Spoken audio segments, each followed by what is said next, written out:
हो चला मला ऐकलं नाही तुम्ही पाठी वाटणार आहे मग हाय सागर कारण दे 100% करणार आहे कोणाच तरी वांदे. तू कोण विचारलं बिग बॉसने विचारते आनंद वाचताना हा माणूस ज्ञान वाटत असतो. भाऊ हे बिग बॉस आहे, हास्य जत्रा नाहीये.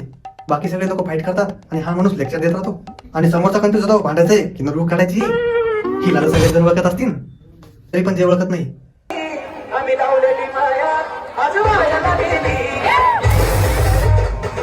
ही एक लावणी कलाकार आहे. ही इतकी ड्रामॅटिक आहे की हिचा एकही आर्ग्युमेंट साधा नसतो. सगळे लोक लावणीवरतून बोलत होते की खूप कशात तरी असं हे सगळं परफॉर्मन्स करते नुसतं. राधा पाटील हिचे कशी कंटेस्टंट आहे, तिच्या भांडणामध्ये ही लावणीचा टच असतो. हिचं नाव प्राजक्ता आहे, ही पेशाने गायिका आहे आणि ही बिग बॉस मध्ये पण सारेगमप शिकवती. समजतच नाही बिग बॉस चालू आहे, किशोरांची छाटरी चालू आहे.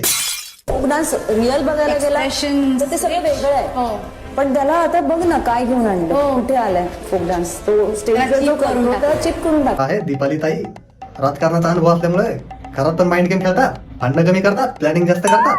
यांच्याबद्दल बोलावंच काय. रंदाबाला सांगितलं होतं यांनी वोट लावून ही आहे तन्वी बोलते. मला तर हेच कळत नाहीये हिला कोणत्या बेसवर घेतलेलं आहे. ना ही फेमस आहे, ना हिचे इंस्टाग्रामवर फॉलोअर्स आहेत, ना हिला कधी मी पाहिलंय. आणि जशी ही घरात गेली तशी ही तिच्या नावाप्रमाणेच लोकांना बोलत राहते. आला की कोल्हा, आला की कोल्हा, आला की कोल्हा. आणि हा सगळ्यात इम्पॉर्टंट गोष्ट घरामध्ये एकटीच अशी आहे जी स्वतःला नॉनसेन्स म्हणती. क्या आहेत आमच्या सोनवणे ताई, सोनवणे ताई, सोनवणे आमटी. म्हणजे हा आहे आपला करण सोनवणे. हा एकटाच असा आहे जो नॉमिनेशनला पण जोक मध्ये घेतो. याच्याबद्दल बोलावच काय, खूप करामती आहे हो. पुढे बघत राहू याच्याबद्दल काय काय आहे. अजून मेन कंटेस्टंट आपल्याला घ्यायचेच बाकी येतं. पुढच्या व्हिडिओमध्ये हे बी कंटेस्टंट घेऊया. सध्या पुढे लाईक करा, सबस्क्राईब करा. धन्यवाद.